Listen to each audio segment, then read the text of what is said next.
Students எல்லாரும் கொஞ்சம் உங்க சீட்ல வந்து உட்கார்ந்தீங்கன்னா நல்லா இருக்கும். அவையோர் அனைவருக்கும் வணக்கம். இது ஒரு விவாத மேடை. ஸோ இந்த காலகட்டத்தில் ரொம்ப தேவையான ஒரு தலைப்பு. வாழ்க்கைக்கு பெரிதும் உதவுவது நட்பா உறவா அப்படின்னு சொல்லிட்டு நம்ம மாணவிகளே இரண்டணியா பிரிஞ்சு மோதுறாங்க. அதுல நட்பு அப்படின்ற அணியில நஜிலா, நந்தினி, செயினுல் அரபுனிஷா அவங்க 3 பேரும் பேச போறாங்க. அதே போல உறவுகள் அப்படின்ற அணியில ஜன்னத்துல் பிரதௌஸ், அஸ்ரீனா ஹனி, சபரி அர்ச்சனா அந்த 3 பேரும் பேச போறாங்க. முதல்லயே நடுவர் பேசிடக்கூடாதுல்ல. இது அணிகளோட விவாதத்தை கேட்டுட்டு அதுக்கப்புறமா நடுவர் ஒருவன் முடிவுக்கு வருவோம். ஸோ அதனால முதல்ல வாழ்க்கைக்கு பெரிதும் உதவுவது நட்பே அப்படின்னு பேசுறதுக்காக நஜிலா ஃபர்ஸ்ட் மைக்ரோபயாலஜி வாங்க. இங்கு கூடியிருக்கும் அனைவருக்கும் வணக்கம். வாழ்க்கைக்கு பெரிதும் உதவுவது உறவா நட்பா? உறவு எங்கையா உதவுதே, வளர்ந்தா வயிற்றறிச்சதான் படுதே. எத்தனையோ வகையான உறவு இருந்தாலே நட்பே அப்படிங்கிறது ஸ்பெஷல் தான். ஒரு ஆபத்துன்னு சொல்லி பாருங்களேன், அடுத்த நிமிஷமே உறவுக்காரங்க நாட்ரிஜபிள். ஆனா நண்பன் நடு ராத்திரினா கூட நான் இருக்கேன் நானும் ஓடி வருவான். அதான் என் நட்பே. நம்ம அப்பா அம்மாவை கடனை உடனே வாங்கி ஒரு விசேஷத்தை நடத்துவாங்க. ஆனா இந்த உறவுக்காரங்க என்ன செய்வாங்க, நம்ம வீட்டு விசேஷத்திலே வந்து நடு வீட்டுல உட்கார்ந்துகிட்டு அது சரியில்லை இது சரியில்லைன்னு குத்தம் சொல்றது. ஆனா நம்ம நண்பன் என்ன செய்வான், தான் ஃப்ரெண்டோட வீட்டை தான் வீடா நினைச்சு அனைத்து வேலையும் எடுத்து போட்டு செய்வான். அதான் எங்க நட்பே. இவ்வளவு குத்தத்தையும் சொல்லிட்டு நடு பந்தில முதலா போய் உட்கார்ந்துட்டு குழம்பு குழம்பு, மோர் மோரு, ரசம் ரசம் அடிச்சு தள்ளிட்டு பந்தில ஏங்க பாயாசத்தை வைக்கிறேனே அதுக்கு ஒரு சண்டையை போடுவாங்க. அதாங்க உறவே. அந்த சண்டையும் சமாளிக்கிறது எங்க நட்பு தான். நாங்க கரெக்டா கிளாஸ் ஒர்க் நோட்டை மெயின்டைன் பண்றோமோ இல்லையோ, ஆனா இந்த உறவுக்காரங்க மொய் நோட்டை பெர்ஃபெக்ட்டா மெயின்டைன் பண்றாங்க. நடுவர் அவர்களே, இந்த உறவுக்குள்ள செய்முறை செய்முறை அப்படின்னு ஒண்ணு இருக்கு. அப்படின்னா என்னன்னு தெரியுமா?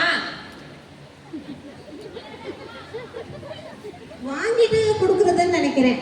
அப்படின்னா நடுவர் அவர்களே சொல்றத கேளுங்க. இப்ப எங்க வீட்டுல ஒரு விசேஷம் நடக்குதுன்னு வைங்களேன், அவங்க வீட்டுல இருந்து 5 சவரன் செய்வாங்க. திருப்பி அவங்க வீட்டுல விசேஷம் நடக்கிறப்ப நாங்க அந்த 5 சவரனை திருப்பி செய்யணும். கூட கூட செஞ்சிடலாம். தப்பி தவறி குறைய செஞ்சுட்டோம் போச்சு. 1000 வாட் பல்ப் மாதிரி இருந்த அவங்க பேச சுருங்கி சுருங்கி சுருங்கி 0 வாட் பல்பாயி கடைசியில ஃபியூஸே போயினேன்.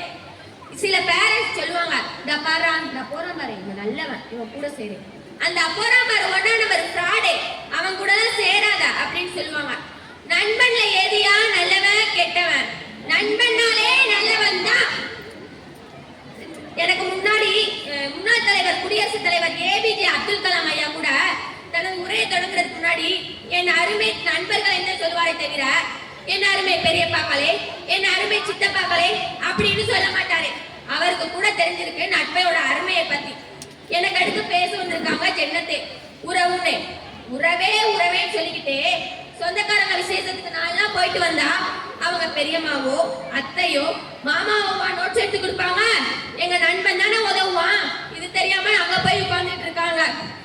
இப்போ ஒரு ட்ரெண்டிங்ல இருக்கு, ஃபேமிலின்னு சொல்லிட்டு எல்லாரும் வாட்ஸ்அப்ல ஒரு குரூப் கிரியேட் பண்ணிக்கிறாங்க.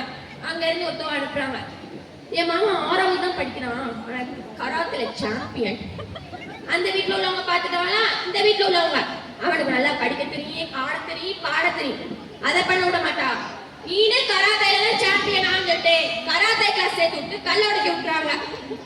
இப்போ உடனே ப்ரொஃபஸர் எனக்கு தெரிஞ்ச ஒரு அக்கா சொன்னா, காலேஜ் முடிச்சாக்கா, நான் என்னோட ப்ரொஃபஸர் வந்து மாங்குனே பாடம் நடத்தினாரு. நானும் மாங்குன்னு தூங்காம கொள்ளாம நைட்டு ஃபுல்லா உட்காந்து படிச்சேன். ஆனா எக்ஸாம் ஹாலுக்குள்ள போனா ஒண்ணுமே ஞாபகம் இல்லை. எனக்கு ஞாபகம் வந்ததே 5 நிமிஷத்துக்கு முன்னாடி என் நண்பன் சொல்லி கொடுத்தது மட்டும்தான் அப்படின்னு சொன்னா. அப்படி அவ்வளவு பெருசா இருக்கு நம்ம நட்பே. இப்பெல்லாம் இளைஞர்களுக்கு பெரிய சவால் காத்திருக்குன்னா வேலை கிடைக்கிறதா. அவங்களே வேலை கிடைக்கிறவங்க விஐபியா சுத்திட்டு இருப்பாங்க. அவங்க அப்பாவும் அம்மாவும் இப்ப வேலை கிடைச்சிடும் அப்ப வேலை கிடைச்சிடும் ஏதோ நம்பிக்கையில இருப்பாங்க. ஆனா இந்த உறவுக்காரங்க அப்பதான் வருவாங்க.